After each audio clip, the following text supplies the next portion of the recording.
इस वीडियो में हम चर्चा करेंगे अधिक मास की। जो अधिक मास प्रारंभ होने जा रहा है 17 मई से लेकर 15 जून तक ये अधिक मास रहेगा।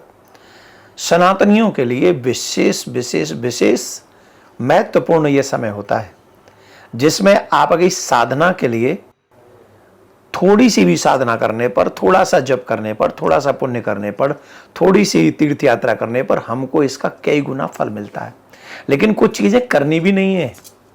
अधिक मास में मदिरा नहीं पान करनी चाहिए, मांस भक्षण नहीं करना चाहिए, पवित्रता पूरे घर में रहनी चाहिए। हो सके तो लहसुन प्याज का भी ग्रहण न करें पूरे अधिक मास में, ध्यान रखें इस बात का।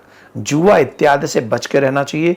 जो हिंदू होकर, सनातनी होकर जुआ खेलते हैं अधिक मास में, उनका पतन निश्चित तौर पर अधिक मास में हो जाता है। इस समय ज्यादा से ज्यादा भगवान की पूजा करनी चाहिए और पूजा में पवित्रता रखनी चाहिए। पवित्रता का मतलब है जब जब भजन करने बैठो तब तब स्नान करो।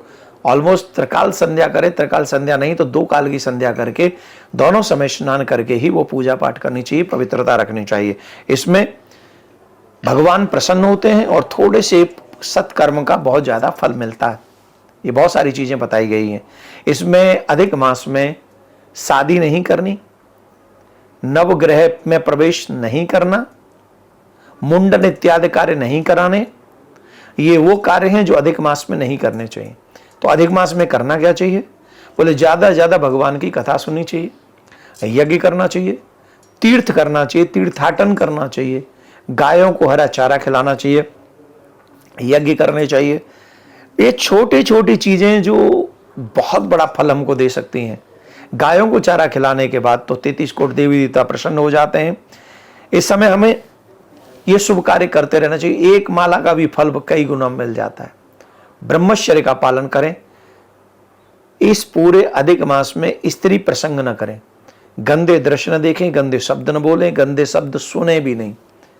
इन सब चीजों का अगर आप ध्यान रखेंगे तो ये अधिक मास जो है, जिसे पुरुषोत्तम मास भी कहा जाता है, जिसे मल का महीना भी कहा जाता है, जिसे लौंद का महीना भी कह देते हैं, इसमें जो भी हम सत्कर्म करते हैं उसका कई गुना ज्यादा पुण्य हमको मिलता है।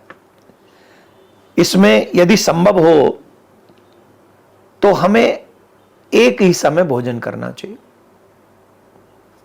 शरीर की स्वस्थता ना हो तो 2 समय भोजन करें, वो भी शुद्ध रहे। फिर कम से कम अमावस्या, पूर्णिमा, दोनों एकादशी और पुरुषोत्तम मास के अंतिम 5 दिवस पर व्रत पूर्वक रहना चाहिए। विशेष तरह एकादशी के दिन सामान्य एकादशियों जैसे नहीं, बल्कि पूर्ण प्रयास करके और कठिन व्रत एकादशियों के हमको उस दिन करने चाहिए।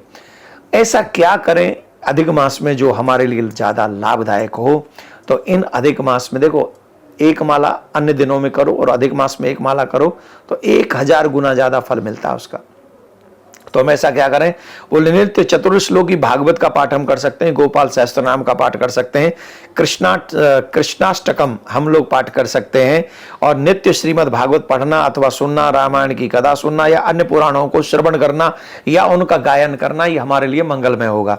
आपकी जानकारी के लिए बता दें, 18 मई से 12 पुराण की कथा प्रिया कांजू के मंदिर में होगी, गोपाल यज्ञ श्री प्रिया कांजू में होगा, और ये दोनों ही कार्य बहुत श्रेयस्कर हैं। इसमें भी आप हिस्सा ले सकते हैं। इसके बाद हम सोमनाथ महादेव जा रहे हैं, जहां पर 29 मई से लेके 4 जून तक श्रीमद् भागवत महापुराण की कथा भी होगी और सोमनाथ का स्थान होगा। ज्यादा से ज्यादा अधिक मास में सत्कर्म करने से देवी देवता इष्ट प्रसन्न होते हैं। आत्म कल्याण के लिए, अपने कल्याण के लिए पूरा 3 साल आप अपने परिवार के लिए जिए हो, लेकिन ये 1 महीना अपने लिए, अपने कल्याण के लिए हमको जीना चाहिए। प्रिया कांजू आपकी मनोकामना पूर्ण करें, ऐसी प्रार्थना।